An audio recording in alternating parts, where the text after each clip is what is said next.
Thank you very much for being here, everyone. I would like to welcome you too. Hopefully this will be a productive workshop. As you can see, I'm going to continue after Matthias's talk with some more practical and also technical things. For one thing, because we have to, if you want to compute anything, implement electronic structure theory in some way, and some of the concepts will show up in this talk. And also, of course, because there will be practical tutorial sessions tomorrow and then going on throughout the rest of the workshop. And some of the concepts I'll introduce here are related to the FHI Ames code, which you'll be using. So I'll also use this talk to introduce things about how we happen to do things. And then there'll be several other talks. I'll point them out throughout the presentation that will say how things could also be done. So this is by no means the only way of doing things. There are many possible ways to get useful results out of electronic structure theory, and those will show up during the workshop. As you can see, I modified my title slightly. I'm calling it Computational Material Science from Scratch, with a subtitle of the nuts and bolts of electronic structure theory. There are way more nuts and bolts than I can cover in this single talk, but I hope to cover some of them. And please ask questions now, later, actually even throughout the talk if you like, and during the workshop. My name, as you may have noticed by now, is Volker Blum. I'm actually in the Department of Mechanical Engineering and Material Science, so an engineering department at Duke University in North Carolina in the US. And that's where we pursue this. A lot of this originated, of course, at the Fritz Haber Institute, where the code also originated.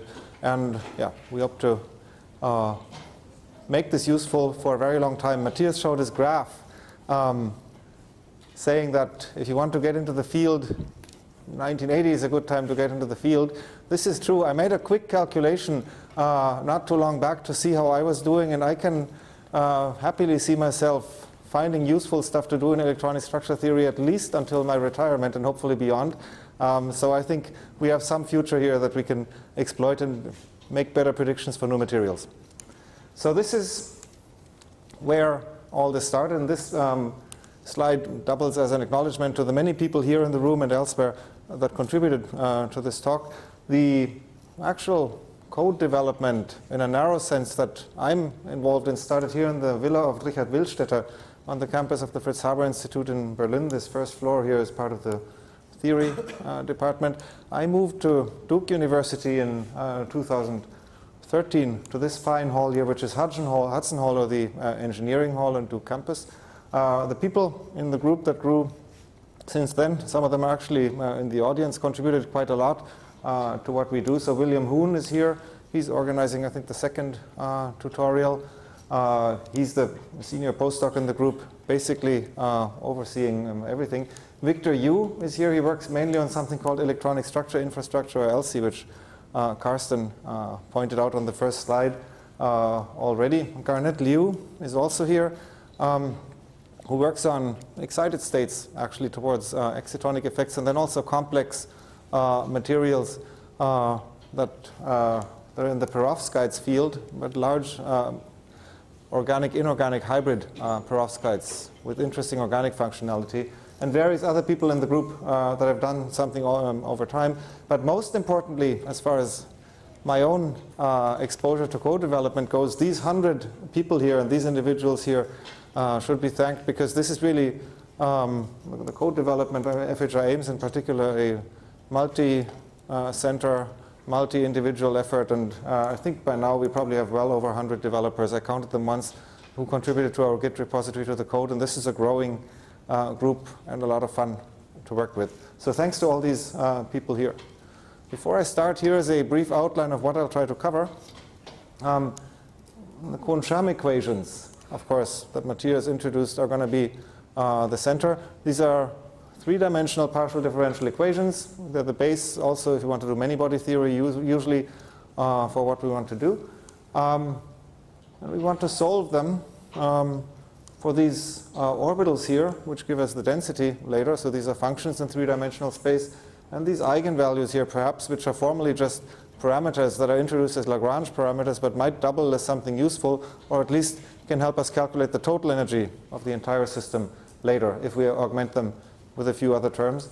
And the whole thing, of course, has to be calculated in a manner that I won't say much about, but I think Oliver Hofmann is going to go into that tomorrow, which is called self-consistent, because these are not linear differential equations, although they look like linear differential equations. They're non-linear in the sense that the solution over here, the psi, enters these potentials here, and you only have a solution that is truly complete if the potentials, electrostatic and exchange correlation potential over here, give you the wave function that will determine the exact same potentials that you started with. So this is an iterative loop that we always have to solve. Anyway, these are the Kohn-Sham equations in a nutshell. There'll be a lot more about this, including about the self-consistency loop tomorrow. I won't say very much about it, but we need to solve them somehow, and for this we need some technical concepts. And the most important technical concept in our field is how do we discretize these equations. So I'll speak about basis sets a little bit. You could, of course, try to solve all this in three-dimensional space, and that's all nice and well if you have a lot of time. But in quantum mechanics, we typically deal with sets of basis functions, and that we do too. Integrations and grids on which we do stuff are still going to be important, and every electronic structure code has its own variety of this. I have to talk about this too. Molecules and periodic boundary conditions, so non-periodic versus periodic geometric boundary conditions also play a role. I'll say some words about how to deal with relativity, particularly a little bit about spin-orbit coupling, and then finally about scalability. So it's nice if you have a code that can deal with 10 atoms, and that's fine. But many materials are not just described by a 10-atom unit cell, and molecules not just described by 10 atoms.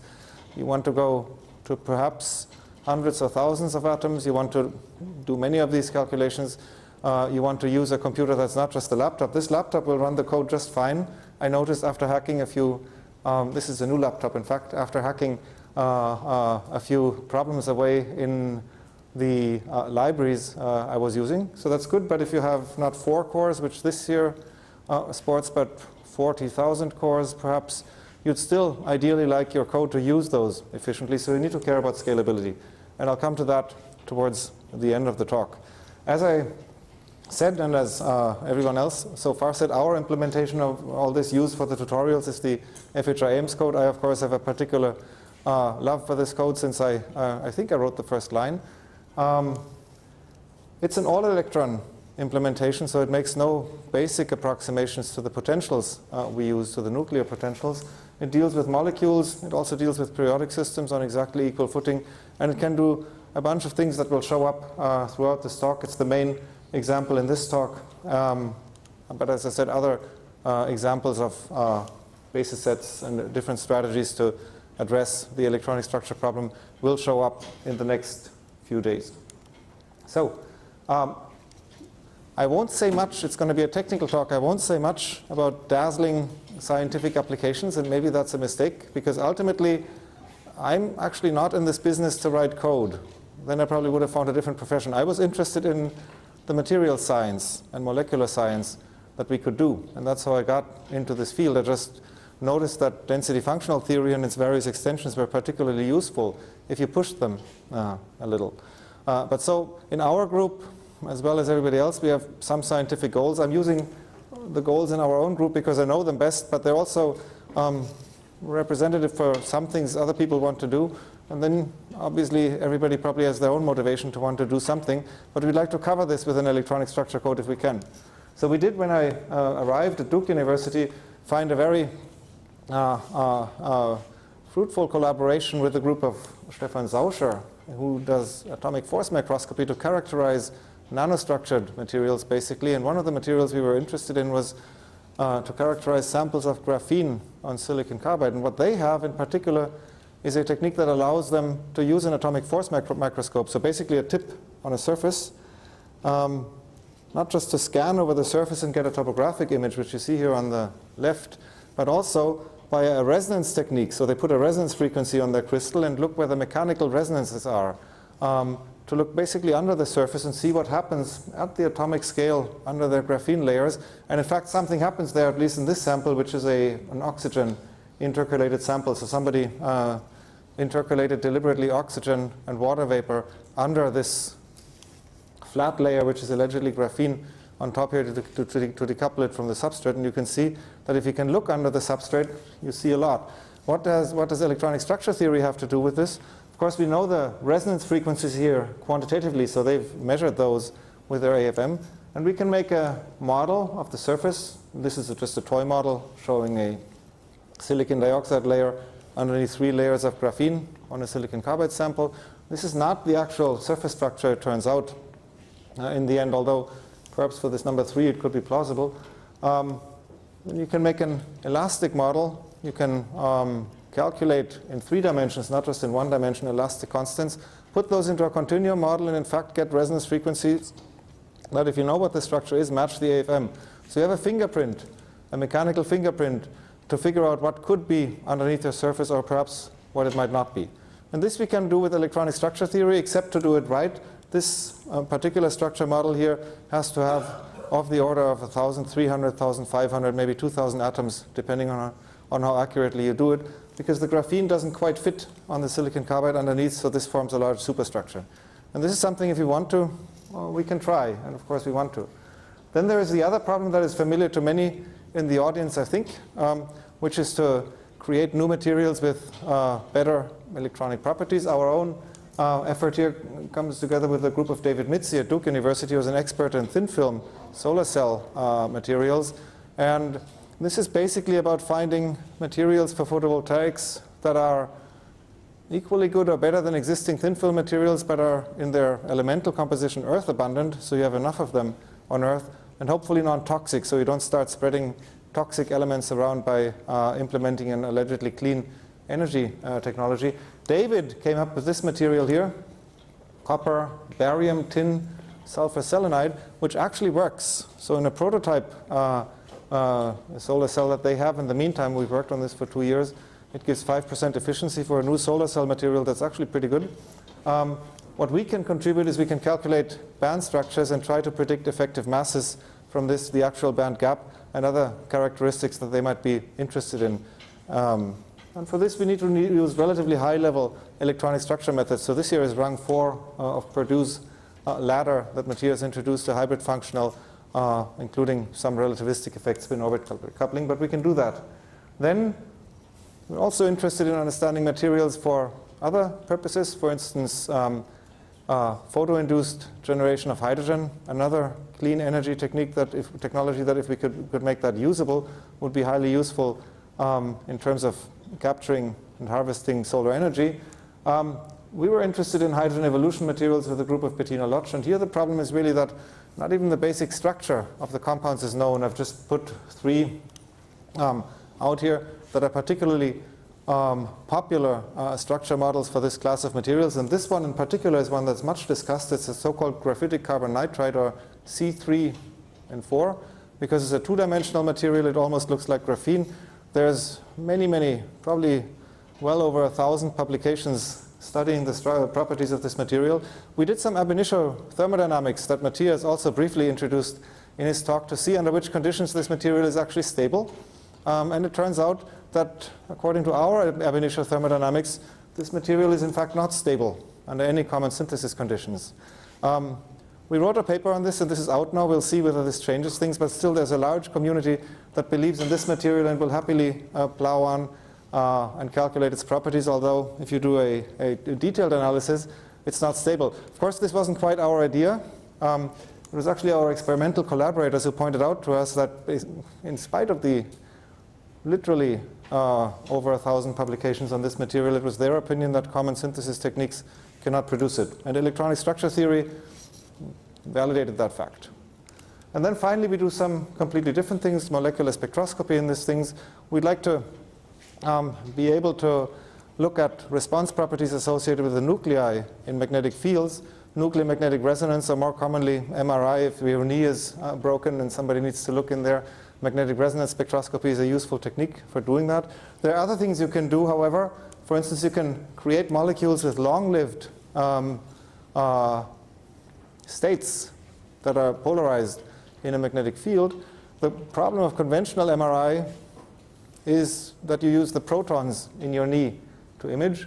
but you polarize them in a large magnetic field directly and you get polarization densities of maybe 10 to the minus 4 to 10 to the minus 6.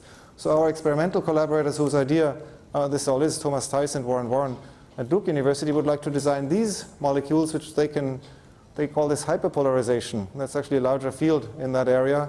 Basically transfer the natural nuclear polarization of hydrogen to those two here and create polarization densities of 40%, not 10 to the minus 4. And if you can do that, perhaps one day there'll be low field magnetic resonance imaging with probe molecules like this that won't need a big machine to analyze your knee. That would be a radical breakthrough in diagnostics. But you need these molecules here, and to predict what is a good molecule for that kind of application, you need to calculate these parameters, which are quantum mechanical parameters. This, for instance, is the spin-spin coupling of two nuclei, J, and that's something we can do with electronic structure theory, and that's something we're also interested in. There are many more examples of this kind, and we can do them from quantum mechanics. And, well, we could do much more if we can extend the reach of these simulations. So that's what is my main business. I'm interested in tinkering and trying to push out the power of these simulations. And the question is, how can we make this happen? In parts, by continuing to tinker. And as I said, I hope to see interesting stuff in this field emerge until well after my own retirement, and I hope that's a while away. Matthias mentioned this part, and I'll just repeat it because it really is fundamental. The reason we can do this is because we have a theory that's fundamentally sound. That's a very important realization. Fundamentally, we sit on a theory which is quantum mechanics, and that appears to be, for all practical purposes, exact as far as phenomena go that we can produce on our globe unless we work really hard. If we work really hard, we can build a particle collider and find some new physics, but that's tricky beyond the math we know. And so this Dirac equation here, not Schrödinger's equation, appears to be enough for most of physics and chemistry. Dirac summarized this in the quote that Matthias quoted before. Matthias also pointed out this Hamiltonian here, so I'll just repeat this, which is the non-relativistic version of coupling all electrons and nuclei in a single Hamiltonian. Then you have this wave function here, and if you can calculate the wave function, you're actually done. However, this couples all the 10 to the 23 or so parameters in a single crystal, say, that you might want to look at. So this is tricky. All the coordinates are coupled. We can't get around this. It's difficult, in fact, to even ignore the time dependence. You can get around that, but if you want to treat nuclei and electrons explicitly together, then time-dependent formalism seems natural as well, which is, again, difficult. So what to do? Well, first we read the next sentence in Dirac's quote, which Matthias also quoted, the fact that things are a little bit computationally complex and perhaps not exactly soluble. That's great. And let's develop practical approximations. Well, this is what we'll do in this talk, and this is what I'll confine myself to. The Born-Oppenheim approximation is a very interesting one. It's also on here for that reason. In fact, my empirical analysis says that even if you want to go beyond the Born-Oppenheim approximation, most of the tractable solutions that people actually have start with the Born-Oppenheim approximation and then expand from there. At least in chemistry, that's been an active field for a while. So we're going to take the electronic subproblem after the Born-Oppenheim approximation. This is all I'll talk about in this talk because that's enough in and of itself. So we'll solve this Hamiltonian here, the electronic Hamiltonian. We'll actually do density functional theory, obviously, instead of taking this Coulomb interaction between the electrons outright. And this is the Schrödinger equation. H phi, in this case, equals E phi, is what we'll focus on, hoping that we can solve at least that. Let's see how far we'll get. This picks up another piece from the earlier talk. At some point, those talks will diverge.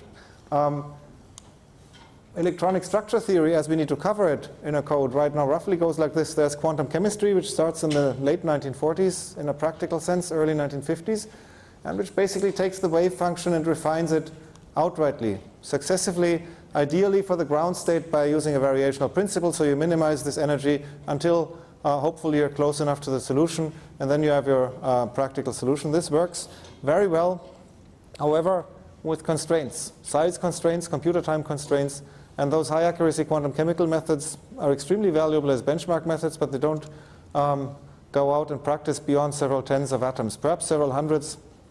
We don't want to move them, but that's unfortunately where this route at this point ends. So there's the alternative route of density functional theory, where you rewrite the total energy as a functional of the density. And then with the Kohn-Sham equations, these three terms here, the kinetic energy, the potential, the external potential, and the electrostatic potential, are things that we can actually calculate. They're simple to calculate, and everything that's complicated is hidden in the exchange correlation functional over here. And you've seen this here before, except I call it Purdue's ladder. So there's another name for Jacob's ladder or Purdue's dream. These rungs here, as Matthias already introduced, correspond to different levels of the approximation. John Purdue coined this hierarchy in 2001, I think. Hopefully the accuracy increases as we go up. For sure the cost increases as we go up the rungs of the ladder. So at least we should understand what the benefit is of each of these rungs when we apply them, to apply them correctly. So we have the local density approximation, the lowest rung, generalized gradient approximations which rely on the gradients of the density. Then this large unfinished field of meta generalized gradient approximations, which basically introduces second derivatives into the mix.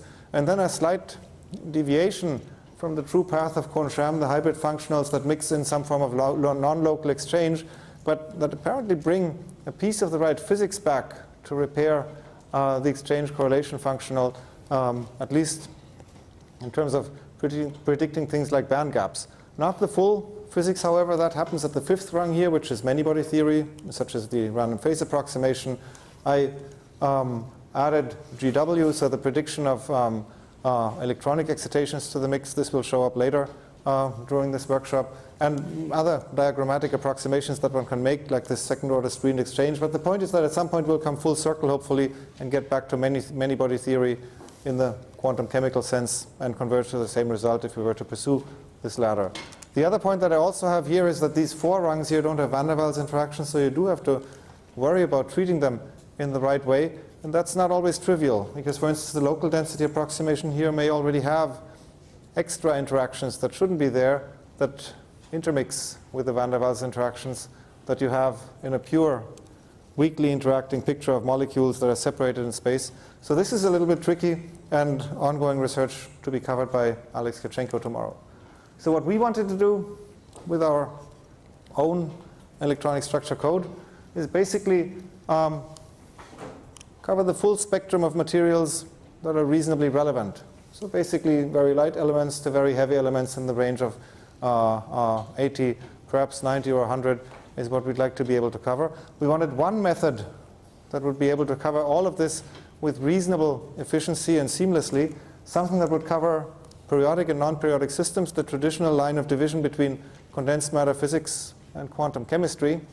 We wanted something that allows us to implement the hierarchy of all these methods that you saw on the slide before, not just density functional theory, but also the perturbation methods beyond, something that's all electron, that's scalable with respect to system size and number of CPUs if you have a large enough computer.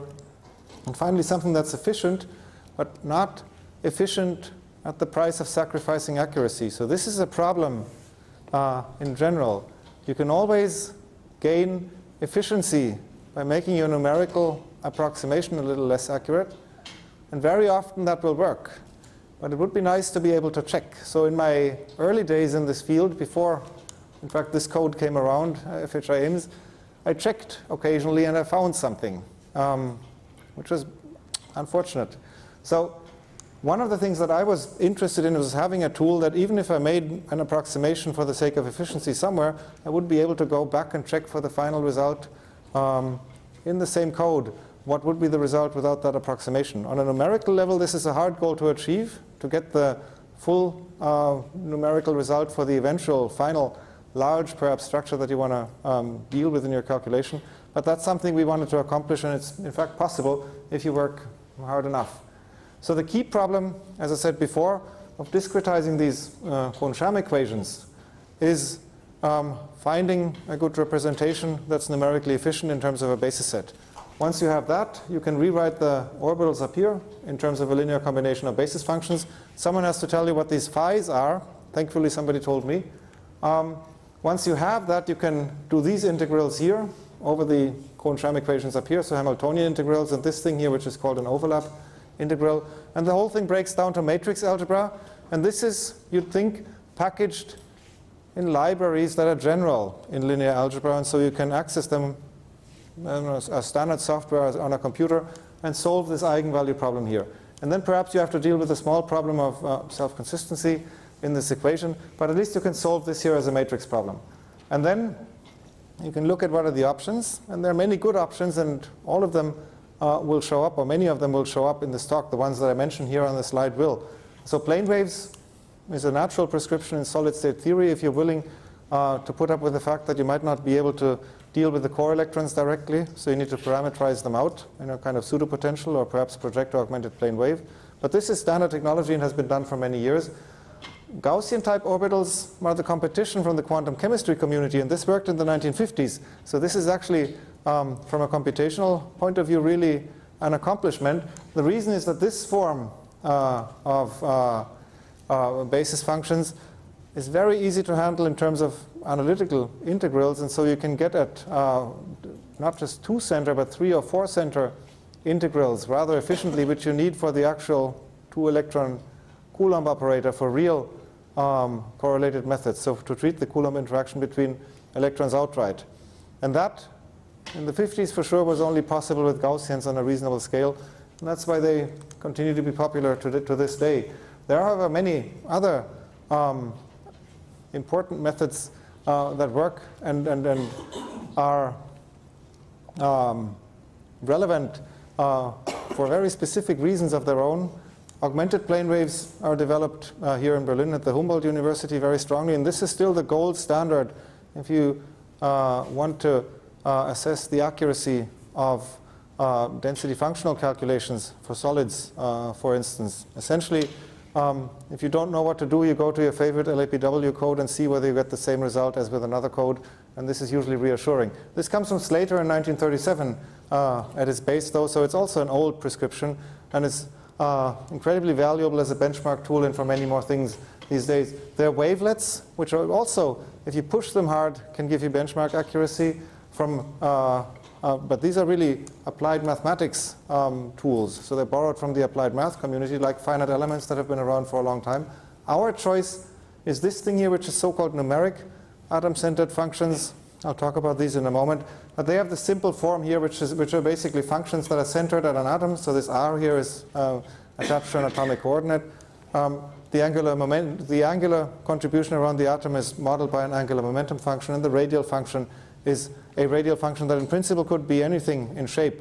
And this enables you to place in core functions of the free atom, which basically capture the core behavior also in bonded structures, but also to place targeted functions to capture the valence regime and get at total energies rather efficiently in density functional theory. So this is our choice, but the point is that all these other methods will show up as well. So Xavier Gons, I think, will talk about plane waves on Wednesday of the Abinet project. Igor Ying Zhang, one of the co-organizers, will talk about Gaussian-type methods, I think, on Thursday. Pasquale, I think, will talk about LAPW on Wednesday. And then Stefan Gödecker next week will talk about wavelet methods, I believe, which also have some very interesting properties to them. I'll come to that in a few seconds. Now back to the numeric atom-centered functions that we'll use. Again, they look like this. And the key point, we didn't invent them. There are many other implementations, both all-electron and pseudopotential, that use these. We were most inspired and influenced by Bernardelli's implementation, DMOL, when we started our own code. But the key point is that these radial functions here are flexible in their shape. So you have to evaluate them in a numerical way, for instance, by a spline. But this can be done, and once you have suitable integration techniques, you can use them and use them for science. In practice, we restrict this anything you like a little bit and calculate our own radial functions from a one-dimensional Schrödinger equation like this here, except that this here is, again, something that is anything you like. It could be a free atom-like potential, but it could also be a hydrogen-like potential, which Slater essentially started as Slater-type orbitals in the 1930s already too. So this is not a new recipe, and you could introduce all sorts of other basis functions if you wanted in the same recipe, but just varying this potential. The key point is that you can strictly localize these functions by adding a cutoff potential to the generating equation here, and this pushes the radial function smoothly to 0 at a certain radius. This is a radius that can be fairly large. So in our cases, this is typically 5 or 6 angstroms, but can be more, so it's a convertible parameter. It's really just there to not to shape the basis function, but to cut off tails that otherwise decay relatively slowly. And once you cut off these numerical tails, you get functions that are strictly confined to a certain domain in space. And this means that the expensive steps in the calculations, the ones with a high prefactor for smaller systems, like integrations or density updates, can be essentially rewritten in a fashion that scales as order n, so linearly with system size n in some way. And this is the base of why this method actually has any chance of dealing with large systems efficiently. So this is very useful as a property, and we use this all the time in practice. But the key point, of course, is that if you want basis sets like this, the choice of efficient and of enough radial functions is obviously one that you have to make. In our case, we actually have a basis set library, and you'll find them with the FHI AIMS code as used in the tutorials here. We have a basis set library for all elements, from few basis functions for fast qualitative calculations. If you want up to very large basis sets that are there for benchmark calculations, but certainly not for production, but can produce milli-electron volt converged total energies for density functionals of the semi-local kind anyway, and hybrid density functionals. So this really is an efficient and accurate approach. These functions took me about a year of my life to develop, but there is actually a systematic prescription in which one can derive them for semi-local DFT anyway. So ultimately what you end up with, this is an example for hydrogen, carbon, oxygen, gold, you end up with a number of prescriptions that basically for each element parameterize different versions of this equation here. So choose this potential basically in some way, this generating potential. So for instance, if you go to the hydrogen atom, you'll find the free atom 1s function as what is called the minimal basis. Same for carbon and oxygen. They'll have their own valence and core functions as the so-called minimal basis. That's the free atom solution. But then you add functions. So for instance, the next function that comes here for hydrogen is a 2s-like hydrogen function without any other generating potential, but for a nucleus of charge 2.1. This basically scales the shape of the function to make it broader or make it sharper. And the numbers here emerged from an automated algorithm that was used to optimize the radial function shapes that would minimize the total energy fastest for a very simple set of test systems, which were symmetric dimers. So for instance, hydrogen and hydrogen at different distances of the bond. And that turned out to be sufficient to generate basis sets that held up pretty well. So if you like, you can use this minimal basis set prescription. That won't work very well. I'll show you in a second. But you can use this tier 1 here for hydrogen or for carbon. And it turns out that those few radial functions that you add to the basis set already produce surprisingly reasonable results. This is not just our observation. This is actually the key observation also of quantum chemistry, who have very similar basis sets, although produced by different insights or intuition on the Gaussian side of things. If you want something more accurate, you can add in this tier 2 and so on. In the input files to the code, this is basically commenting in lines or commenting them out that are pre-written in an input file. So you can steer this in a relatively simple way. In practice, what this means is you get convergence like this. This is the calculation of the bond energy between two water molecules, so the simplest possible hydrogen bond. That's something that these basis sets were certainly not parameterized for at all. So this is really, as far as these basis sets are concerned, a prediction.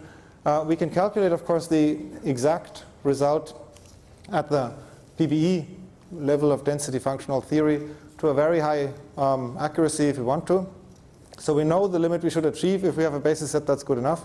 You can see that if you use this minimal basis, so just the atomic functions, you're way off. So this really wouldn't work. Well, with this tier 1 or our light settings, you're about 10% off the hydrogen bond energy, but it turns out that geometries are already remarkably good at this level of theory. If you go to tier 2, which for light elements are the tight settings in the FHI AIMS code, you're basically there by approximately 5 millielectron volts. And if you really want to go beyond that, you can add in further basis functions, and this will get you to the numerically converged result. The question is, how much do you need? But as a prescription, this turned out to be sound. Now, I could give you 500,000, 10,000 more examples that this would work in detail. Thankfully, last year, a science paper appeared by Stéphane Cottenier, who's also going to speak here next week, led by Kurt Lejagre, but also 68 co-authors, that I think for the first time really got together a large part of the condensed matter electronic structure community to compare the results of the different codes quantitatively. So they used the simplest Drosophila, the one Matthias showed in his talk a few minutes ago, which is the E versus V curve, so the energy versus volume curve or equation of state of solids, except they didn't just do that for silicon, which everybody has tried at some point in their life.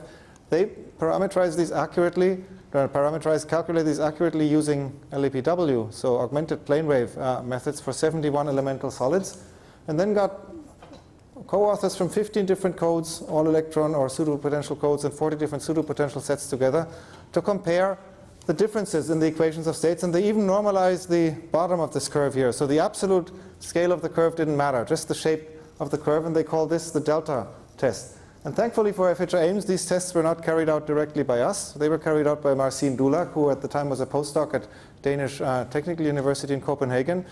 And he did contact me at some point, but most of what he did, he actually did from the manual. He contacted me about a few tricky cases, like how to initialize antiferromagnetic chromium or so, but that was basically it. Otherwise, he did this by himself, and thankfully, the code held up with its basis sets where it was expected. That's why we wrote the thing in the first place, to be accurate, which is among the other all-electron codes. So here's the Wien2K LAPW code. Here's the exciting code that's developed in Berlin. The ELK code is down here, 0.3. For some reason, it moved down here. But anyway, we were within numerical errors of the other codes, and that was something that was quite happy to see. The pseudo-potential codes like Quantum Espresso, VASP with various prescriptions are also here. However, the science paper has a small time evolution that I'm not showing, and this delta test benchmark really improved things quite a lot also for these codes because they're earlier iterations and they're further down in the list. So this systematic testing actually accomplished something. We did then, unexpectedly last year, get drafted into a different test, which tested not just the relative shape of curves such as this, but actually the absolute total energy accuracy that we could achieve with our basis sets for molecular systems, where that is possible. So I had been in this business of numeric atom-centered orbitals for many years because this was, as far as I'm concerned, the one method that I was aware of that could give us a very low total energy because it's accurate towards the nucleus, but also scale out to very large systems in a relatively simple way because of the relative simplicity of the basis functions. Now, other contenders have also been out there, in particular Luca Frediani here and then Stig Rune Jensen are working on a code based on wavelets. So this is basically a systematically refinable basis in real space. It comes from applied math. And it turns out if you push this prescription hard, you can also converge the total energies of multi-atom systems. They did this for 211 small molecules in the range of around a few to 10 to perhaps in the largest case, I guess 20 atoms or so. And they put out a benchmark set of converged total energies for various functionals, local density approximation, generalized gradient approximations, and hybrid density functionals, and compared various other methods against them. So this is this elephant in the room paper that I'm showing here, and they managed to get the elephant into the table of contents image. I won't talk very much more about this. I'll just say that as far as our own basis sets went, this worked quite well. So this is a comparison of total energy errors here from the paper for the various basis sets that you'll see in FHI Ames later, which is here labeled as light, tight, and then a tier 2, which is the second tier of radial functions, and then a tier 4, which is a much larger prescription for benchmark purposes, but also there in the files you have. And you see that thankfully this goes down on a logarithmic scale from maybe 10 kilocalories per mole for light settings. And light settings are tricky because they're supposed to be light, so you don't want to push them to high accuracy, otherwise you get tight, which is somewhere near 0.3 kcal per molecule in this case here. Tier 2 goes down, and if you want to be really accurate, you can go to tier 4 and you get that total energy accuracy out for the functional. So this was gratifying to see because the methods were completely different in their origin, yet get basically the same results. This is a set of standard Gaussian type orbitals compared against them, and these are Dunning basis sets, for those who know what that is, which is a systematic prescription that is not optimized for density functional theory. That's important to remember. If you optimize for density functional theory, you might get something better. But you can see that these are a factor of 10 roughly off in the accuracy if you try to converge DFT total energies with those, because they don't get the behavior near the nucleus right, in essence. And of course, you can then do a study of your own to find out which Gaussian basis set perhaps performs better, because there are some that perform better. But for us, this was quite nice to see. This carries over to atomization energies and to some extent to density properties like the dipole moment. So this was very useful. And then finally, so these are the tight settings, just to show again that we're going to use in this set of tutorials here. And then Will Hoon, who's probably somewhere in the audience, although I didn't see him right now, went and did a similar test compared to the Wien2K APW code, where he compared band structures. And this is just a root mean square error in electron volts here. So this is 50 millielectron volts, this 0.05 mark here. Comparing band structures for 103 compounds, I think, in the end, between different compounds. So elemental structures, compound semiconductors, ionic compounds, and covered 69 elements and showed that basically the same accuracy will also hold for band structures if you use the same principle of underlying approximation. So this is for so-called scalar relativistic theory, and I'll come back to that towards the later part of the talk, if I can. So we have this accuracy, so we can do something. Unfortunately, this brings us to the numerically tricky bits. We have basis functions, and somebody needs to write an integrator. Well, you need to solve integrals like this, which sandwich the Hamiltonian between different basis functions. We do need to update the electron density, which does cost time if you want to evaluate splines to do so. You need electrostatics, and if electrostatics is not accurate, any electronic structure code will go haywire, so good thing we can do this. We need to deal with relativity, which is why Dirac was on that first slide, not Schrödinger, because the Schrödinger equation will at some point progressively break down. It'll work perhaps till calcium. Maybe if you're lucky, it'll work to gallium arsenide if you look at it with loving eyes. But for lead or gold, the Schrödinger equation in the non-relativistic form will not be particularly helpful. You want something that approximates the effects of the Dirac equation. So we need to deal with this. And then finally, it turns out that this eigenvalue problem, which I downplayed before, so this matrix algebra problem, scales as order n cubed if you want to solve it, order n cubed with number of electrons, at least if you want to solve it for the front door. And since everything else scales below that, this is going to become the computational bottleneck. So you can do 1,000 atoms in 10 minutes, say, but this means for 10,000 atoms, you'll need 10,000 minutes. So a factor of 1,000 more for a factor of 10 in system size. And this is evidently not scalable, so you might want to do something better, and we'll come to that later. These two things here, periodic systems and the Coulomb operator, I think Sergei Levchenko is going to talk about at length on Wednesday, so I'll leave that mostly up to him and focus on these other aspects here. Before I do that, though, stretch. Very good.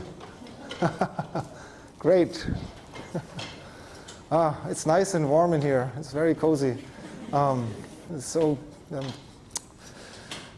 have a lot of experience singing lullabies for my kids, so I'm happy to see that everybody is still stretching. The people who are really asleep would not have stretched, so every one of you did. Thank you very much. Any questions, anyone? Yes? I have two questions. First is, how to decide the detailed form of the detailed form of the How do you decide the shapes of the basis functions? I didn't say much in this talk about this, but you saw the parameters, of course, that somehow appear magically there. And this was actually work. So what I did was I did not want to take this decision myself. I wanted the computer to take it for me in a way that would hopefully give reasonable results to be tested. So in the meantime, we did a lot of tests, and they held up, interestingly enough. But the decision was this. I defined a large pool of radial function shapes. So all sorts of hydrogen-like radial functions, for instance, 1s, 2s, 2p, 3s, 3p, 3d, and so on, with a range of effective nuclear charges. So nucleus 0.1 to nucleus, I don't know, 50, 60 for the heavier elements, maybe 80. And just let a minimization algorithm pick out of this large pool a basis function that would minimize the total energy the most. So it starts with a minimal basis set, and then run through a large pool of it, and for a dimer, run through a large pool of additional basis functions, and find the radial function that would minimize the total energy the most. Add this to the pool, and start again, run through the entire to the basis set, run again through the entire pool, and so on. So it was a completely, eventually automated procedure that required very little intervention by hand. I say very little because some things were too cheap to not do. Occasionally, this prescription for the heavier elements would leave out the finding of an S function in favor of finding a G function, say. An S function, however, is just, it's L equals 0. It's just one radial, one basis function. A G function is 9 basis functions. So there are some S functions in the higher tiers that were there because I decided that we should find an S function first. But except for stuff like this, which was really not much in practice, the prescription worked automatically. And interestingly, it taught me some stuff that I would not have noticed. Some stuff should have been obvious in retrospect. For instance, if you want to go to the lanthanides, who's done calculations on lanthanides before? One. Not bad. Exactly, that was me too. I had not done calculations for lanthanides. Of course, you should know, as every chemist should know, or physicist like myself, that a lanthanide wants F and D type radial functions to choose from, because the electrons and the light ones anyway could fall into a D shell or they could fall into an F shell. So that prescription told me this. Zinc, for instance, happens to have a full D shell but no p electrons, so there was no p shell in the valence. Now I would have missed this, but my prescription told me that actually I should add a p shell first and then very soon another one to form a basis set to be useful. Maybe somebody else would have noticed it by finding out that my zinc prescription would have given garbage, but this automated search did it for me before there was any garbage, so it actually worked quite well. A lot of these little things that you know by chemical intuition and later you think, oh, this is exactly what it should have done, it did automatically for me. And so that's how the parameters came about. Basically, letting the computer search for the basis functions that were optimal for a given set of inputs. Yeah. Yes? Can you tell me more about this elephant? Say again? About this elephant which is in the room. I could, although I'm not sure I will have much time for this. What specifically would you like to know, the elephant? Well, an elephant in the room means a terrible thing that no one will discuss. A huge problem which is not acknowledged by anybody. So maybe you can tell me what is this problem? The problem is the basis set itself. So if you want to have an accurate calculation and your basis set is not systematically convergible or sits on an approximation that you can't undo, you might do a calculation that looks perfectly normal from a numerical point of view, but it might give you the wrong result. So in many cases, this won't happen. But if you use a basis set that's very small, because you didn't have the money to do more, and try to calculate, say, a work function of a surface where you need the tails of the radial functions into the vacuum to be represented accurately, you'll get the wrong work function. If you can't undo this approximation, not so good. So you might get a lot of results that are half good because you use a basis set that is not great, but converging a basis set absolutely for large structures is very difficult. So getting absolute convergence in terms of total energy out securely is a difficult exercise. So these wavelet people can actually do it, which is impressive. Yeah. We try, of course, as well. So it seems to work. But it's not something that's obvious that you can do this. Most of the calculations out there were not done with a basis set that you can converge absolutely. Wasn't there something to the effect that results have actually been getting worse over the last few years? Repeat? Wasn't there something in this paper to the effect that results have, for some metric, have actually got worse over the last few years? For some metric? Yes, so people design a basis set for energy and then they find that it fails for something else. I'm certain there are many basis set studies. This particular one, I'm not sure. What this wavelet study said basically was that you can converge with that method the basis set to microhartrees, which is hard to do, and then you can use it as a reference method. And this is independent of the density functional method you put on top. So I think that's the strength of the wavelets, that it's not dependent on the functional underneath. Yeah. We also, implicitly, because we choose the minimal basis for free atoms, we take note of the functional for which we actually work. So our radial functions, the atomic radial functions for PBE, DFT PBE are going to be PBE. For LDA, they're going to be LDA. And this helps in terms of basis set convergence, if you mean that. Anyway. Oh, there are more comments. Talk about the rationalization for including the dipole. Say again? The rationalization for including the dipole was to include something, that the rationale to include the dipole moment was to include something that was directly a property of the density, yes. Not just the energy. So that was tested in that paper as well. Yes. Yeah. All right. Very good. So I shortened my time, I think. I think I started a few minutes late, though. But I shortened my time for the technical details. I'll say them briefly as I can, just to say that they exist. Because this is something you don't typically think about in electronic structure code. But then, once you think about them, the question is what you do. So for instance, how do you integrate? You will have integrals like this. You can actually take a continuous integral and convert it into a pointwise integral with integration weights on every point. So you can discretize. But the question is, where do you choose these points? And with an all-electron method, if you try to do this with an even space grid, this will not work. You saw the wavelet example that does hierarchical grids, in a sense, and that's why they can get the accuracy they can get. We don't want to use that kind of grid in this particular code because this would be very heavy in terms of the expense. Thankfully, people in the quantum chemistry community, Becke, Delhi, and others, pioneered a set of methods for us that enable you to use atom-centered grids with shells that become denser as you go to the nucleus, and that overlap between the atoms with a prescription that allows you to still get these radial weights.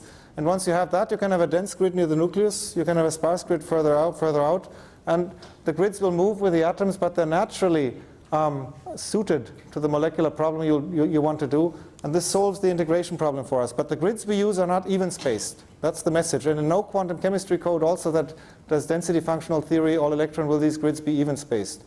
How do we get these integration weights? That's a little bit more tricky, but it's actually a relatively standard transformation, also due to the same people, Becke and Delhi and others that I mentioned just now, which basically says, we want something that turns this integral into a sum, and we can do this by inventing a set of functions at each atom that sum up to 1 everywhere in space, but that are peaked individually at individual atoms.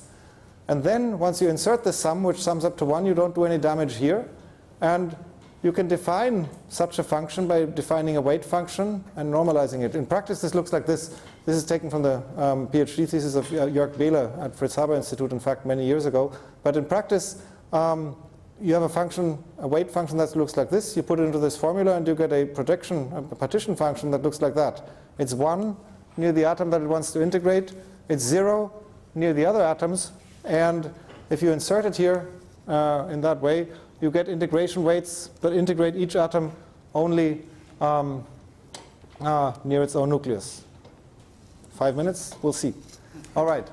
That's how we can do this. And this allows us to use integration grids on these shells here. So we have to distribute integration points in angular space out here that are relatively sparse compared to what you would need to do if you didn't have this kind of integration. So these grids come pre-tabulated in the form of something called Lebedev grids on each of these radial shells. 194 points, 302 points, 434 points, and so on. And you can see that the integration error of something like this peptide here with 203 atoms converges rather rapidly with the number of integration points on these shells, which means that the integrals are a controlled problem. And of course, you can increase your integration accuracy to however large you want, so this is a convertible parameter. You can use the same trick for electrostatics. That's also important. Without good electrostatics, we wouldn't get anywhere. Thankfully, we're dealing with atoms, so everything is atom-centered. We can again use this partitioning of unity trick, as it's called, just insert it in front of the density. After this, you have a sum, over atom-shaped density pieces. You can transform these into angular momentum functions. You can then solve all these one-dimensional angular momentum radial functions, classically Jackson electrostatics. So this is really textbook electrostatics, into potentials, and then you sum up all the individual potentials for the individual angular momentum components and get the full electrostatic potential out. And this works accurately in practice. So that's what we do for electrostatics. And you'll see that there is an L02 parameter, an angular momentum parameter. And thankfully, the expansion order you need is low. So these are, again, total energies and energy differences for large molecules in different configurations, an alpha helical peptide molecule, an extended peptide molecule here versus one another. And you can see that at L equals 6, this is essentially absolutely converged. But if you're interested in energy differences, the convergence sets in much earlier. So that's something that's also convergible, and that gives you practical access to electrostatics. This brings us to relativity. Carsten tells me 5 minutes, so I'll cut the relativity relatively short. Just to say that so far, everything I talked about implicitly was scalar relativistic. And if you look at the band structure, so this is an energy band structure of gallium arsenide, the Kohn-Sham eigenvalues, and look at the green lines, those are the scalar relativistic bands. It's well known in semiconductor physics that things don't look like these green lines. In fact, there's a splitting here, and the bands look slightly different at the valence band maximum, and that's due to relativistic effects. So the splitting here is relatively small, but it's still noticeable, even for relatively light elements like gallium and arsenic, 31 and 33. The splitting is still relatively noticeable compared to the effect of, say, the density functional. So the PBE functional, which gives a wrong band gap way too small, gives this band gap here. HSE gives a much better band gap, the screen hybrid functional, which will show up later during this course. But you can see that the spin-orbit splitting is still not negligible, and it's a key parameter relevant for the transport properties of these materials, and that's for light elements. In practice, here are the light elements. They're much heavier elements. Lead, for instance, has an atomic weight of 82. So here relativistic effects are clearly no longer negligible. If you tried lead, the electronic structure of lead without including any relativity at all, the results would be outrightly wrong unless by sheer luck. So that we cannot do. We need to deal with relativity. And how do we do this? There are essentially two levels of relativity that we do typically. One is called scalar relativistic, which is what most codes do, and for chemical properties, bonding and so on. This is actually a very general and applicable level of theory for calculations. The other one, spin-orbit coupling, comes on top. In the interest of time, I'll cut it relatively short in this case here, but how do we get there? This is Schrödinger's equation again, rewritten in a slightly different form. And the key point is that the wave function here is one component. There's one Hamiltonian for each state, for all states, and we can solve this as an eigenvalue equation. But it's a second order equation, so the momentum operator here is a Laplace operator. In fact, we should be solving this equation, which is a 4-component equation. You only see 2 because this phi here itself has 2 components, and this chi here also has 2 components. And so this here is a 4x4 matrix, which, by the way, is a first-order Hamiltonian, not second order.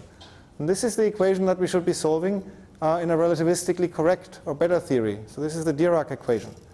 Why don't we do this? Well, we could, but there are a few numerical trickeries associated with it. There are negative eigenvalues in the game. But by and large, it's just expensive to do so, to quadruple the numerical effort. And so what many people do is to rewrite the equation. We can do this. We can solve, these are linear equations, nothing else. We can solve the lower row here for the chi, which is going to turn out to be called the small component, insert it in the upper row and get an equation that only includes phi. So this is what this equation looks like. Sorry about all the numbers. But basically, at this point, the whole thing is second order because there's a momentum operator here and a momentum operator here. And these sigmas also hang around, which are the so-called Pauli matrices, also a vector. So this is an equation that's close to what describes electrons correctly, except for a few annoying features that we'd have to get rid of. One approximation that we've made is we've lost the norm. We no longer have chi in this equation. So if we solve this equation on its own, we won't get normalized wave functions here. But that's an approximation many people take into account. The second thing is that these matrices here hang around, and a common first step to get to scalar relativity is to simply ignore them and you solve the equation without them. And then we still have the problem that the eigenvalue appears explicitly on both sides of the equation. So it's no longer a linear eigenproblem even formally. We have to solve that. There are ways to do this. In the interest of time, I'll go over them relatively quickly. LAPW and other high accuracy all-electron methods often can be run in a way to treat different regions of space differently. So for instance, you could solve this equation or even this equation here near the nucleus, where it turns out relativity matters. So very close to the nucleus, the potential is very deep, electrons are fast, and that's where relativistic effects are strongest. Or you could use an approximate treatment of this Hamiltonian, except the question is what approximation? And for bonding and valence properties, it turns out that it's an appealing approximation to say this energy here is way lower than the rest mass of the electron, mc squared. C squared is the speed of light. So that's a typically large mass compared to chemical energies of a few electron volts. So why not just leave it away? This is known as zero-order regular approximation, or ZORA. And as written, it's basically useless because it destroyed a property of the Schrödinger equation that we usually have, which is that everything depends on not the absolute level of the energy, but of the potential here, but on the difference between energy and potential, E minus V. This is implicit here on both sides, but here we've destroyed this, and this causes problems. So if you try ZORA directly, this is FHR Ames versus V into K, an all-electron code for the gold dimer binding energy curve. Non-relativistically, they basically agree, except the result is totally wrong. The correct relativistic result is here, but an implementation of this straight ZORA gets you far away. But it's a step in the right direction because the fact that this eigenvalue here is small is in fact correct. It's this potential here, let me go back, this potential here that causes the problem because it can shift as a function of the structure you're looking at. And so it turns out that one appealing way to fix this is to fix this potential here also in a way that has the right shape. So the free atom potential, for instance, and we call this atomic ZORA. We have a few other methods that we played with over the years in the code, but this atomic ZORA holds up surprisingly well. It has no gauge invariance problem, so this problem of the shifting origin, the E minus V, has disappeared because we fixed the V here. The shape of this operator is in fact phenomenologically correct. It gives accurate energy differences. We've tested this many times. It's in these benchmark papers here that I talked about before.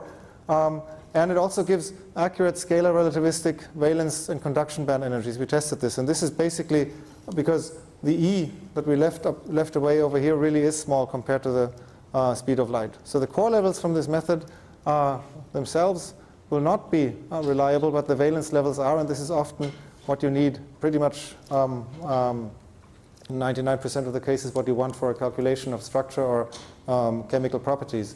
And for the gold dimer, this basically brings us back on top of the correct relativistic curve. This is the short version I said. So the longer version would have been to look at these Pauli matrices here in detail. Will Hoon in our group at Duke did this. Bring spin-orbit coupling back into the game. But then you have to couple the two channels really of this large component explicitly in the relativistic equation. Once you do this, you notice that you have a scalar relativistic term over here, which I talked about before, after rewriting this a little bit, that you can treat, for instance, with atomic ZORA. This term here you could treat with different methods. The traditional spin-orbit coupling operator from semiconductor physics is this here, which is already a set of approximations because there's a Taylor approximation involved in there. But that's something that's often used in the literature. And I'll skip this. Will did that test for these compounds here too. It turns out for band structures this works well up to about cadmium, and still not too badly up to